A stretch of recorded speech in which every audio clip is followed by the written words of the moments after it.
Jake Asman Show on the SportsMap Radio Network. Presented by Rocket Mortgage. Live from the O'Reilly Auto Parts Studios, here's Jake Asman. Suns have a timeout. Decide not to call it. Booker the drive, gets inside, leans in. Knocked away and stolen by Holiday. Phoenix has the foul. Antetokounmpo throws it down. And a foul. Giannis on the alley-oop. What a turnaround. A chance to take the lead and the turnover as the Bucks now up by 3 and a free throw coming up.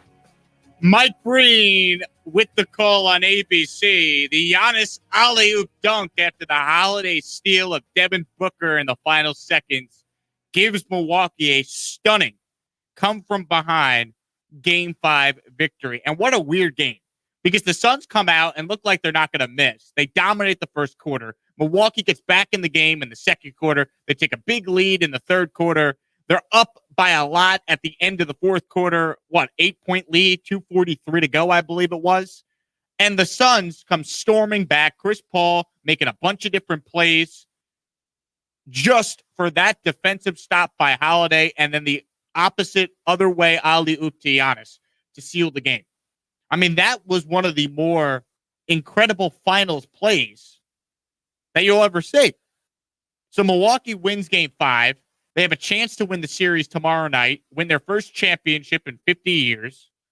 And that Holiday steal and alley-oop will go down as one of the great plays in finals history.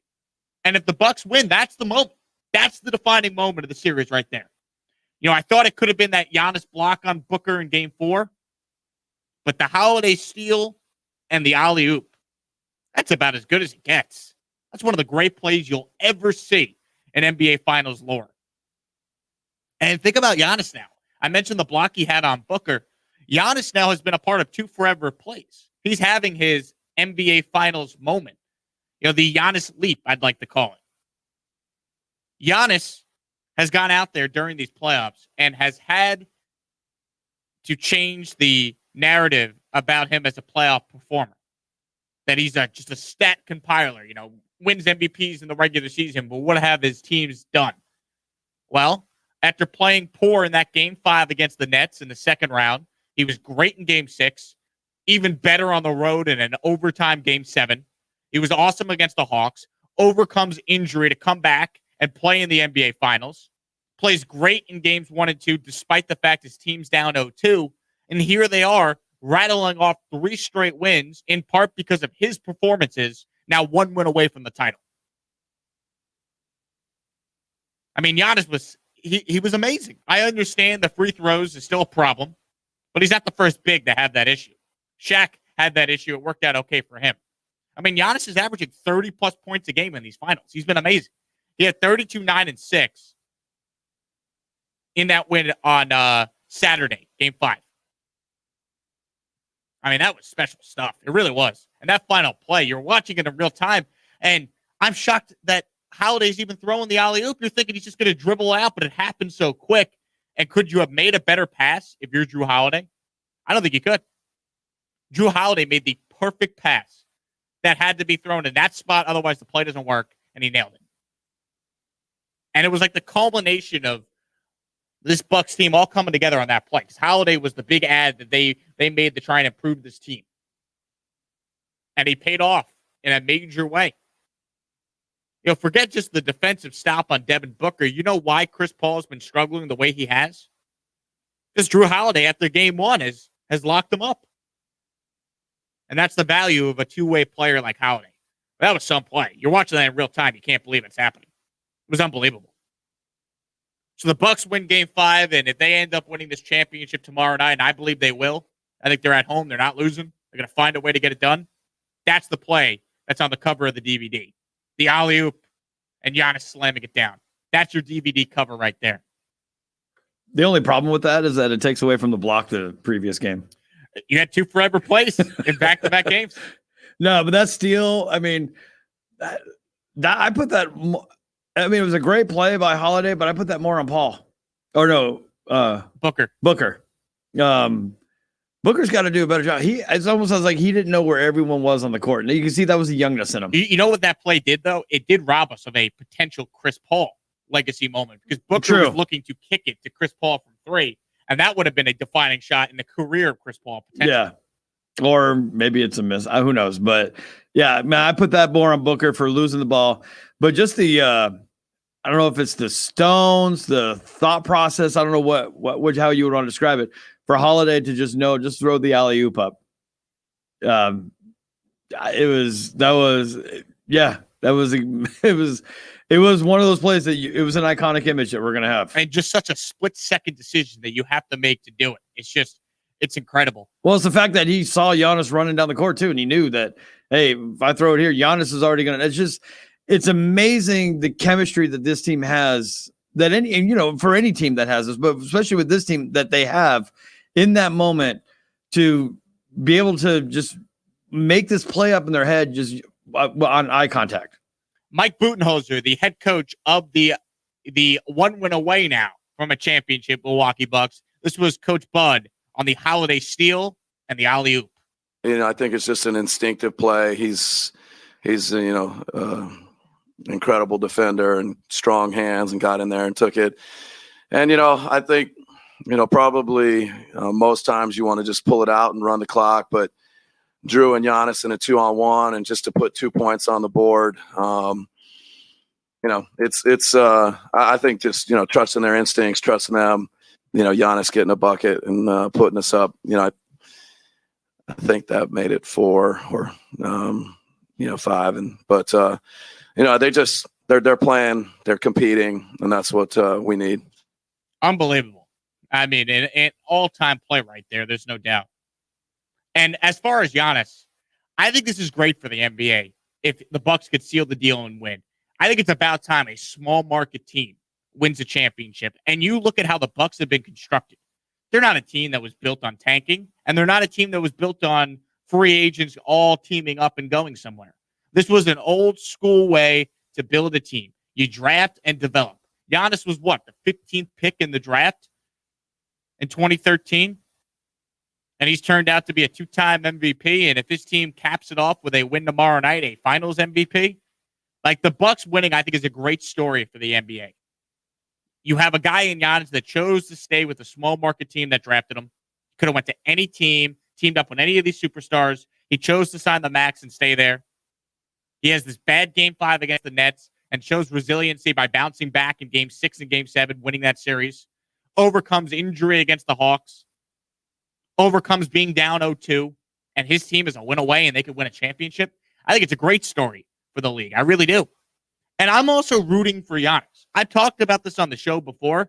Giannis, to me, is the most likable superstar that's in the NBA. Maybe he's not the most likable athlete that's in the NBA, but I'm talking about like the pantheon of all-time great NBA players, and Giannis is playing his way on that list. Look, Giannis is as likable as any of them. He's a kid that came from nothing in Greece. He had to develop into the star he is. He was not like a guy coming out of college or coming out of whatever league he played in overseas in Greece that was thought to be a bona fide stud. Giannis just comes across as a likable guy. And I can tell you in the limited interactions that I personally have had with Giannis after games here in Houston, he's always been great with the media, off air, off camera, just a good dude. So I've always liked him. But then you saw that quote he had the other day at the podium that went viral about humility and ego and pride, and he just gets it. I think that's the best way I could put it with Giannis. Giannis just gets it. And I think it's a great thing for the league that he could win a championship. Because for every small market team out there, you can now point to the Bucks as an example of it can be done. And for a while, let's be honest, unless you were on a super team or you played in a big market that would attract stars, you were not winning an NBA title. There's a reason why the Bucks haven't won since 1971. It's not easy.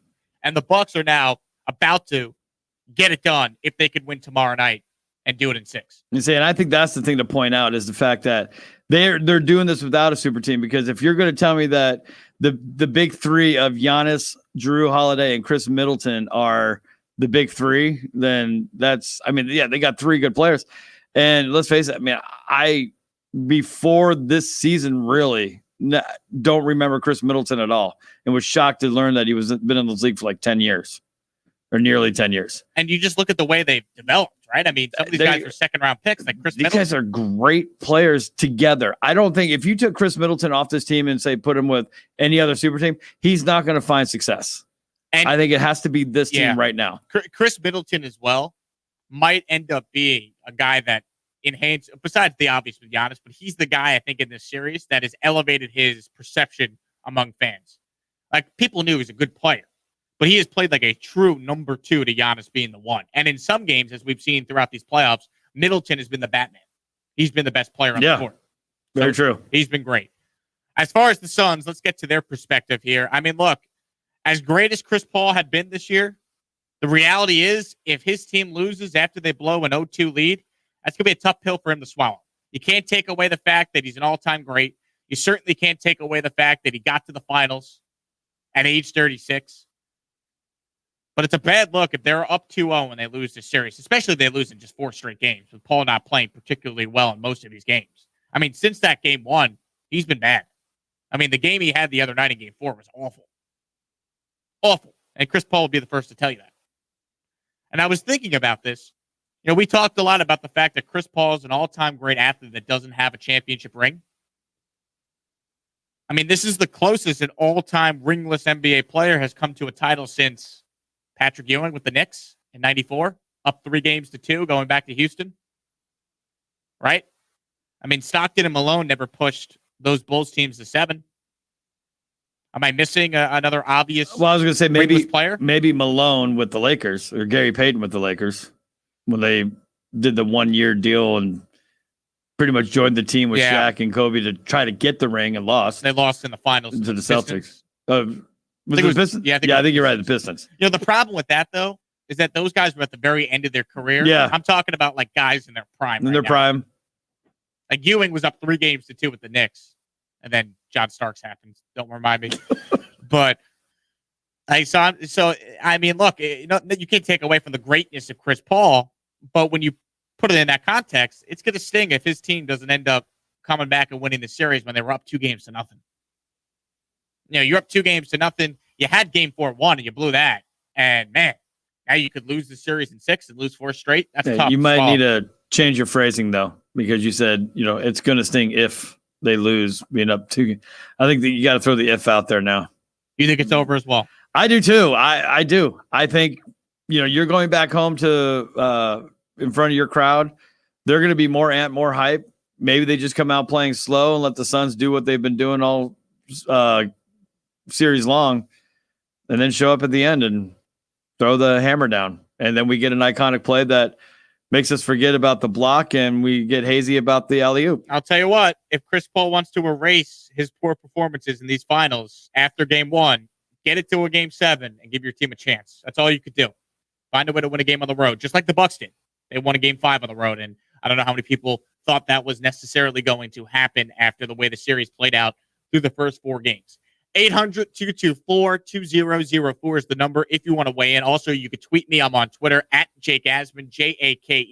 Please follow me there. Would winning an NBA title be good for the NBA if it's Giannis that wins the championship? Would Giannis winning a ship be great for the NBA? You can let me know your thoughts on Twitter at Jake Asman and on the phones 800-224-2004. He's Ron Cover. I'm Jake Asman. This is the Jake Asman Show here on a Monday morning. Plenty still to dive into. We get to some baseball next. The AAA Yankees, somehow, some way, actually took a series from the Boston Red Sox over the weekend. We'll talk about that next right here on the Jake Asman Show on Sports Map Radio. Hey, sports fans. Jake Asman of Sports Map Radio here, and I've got a scoop for you.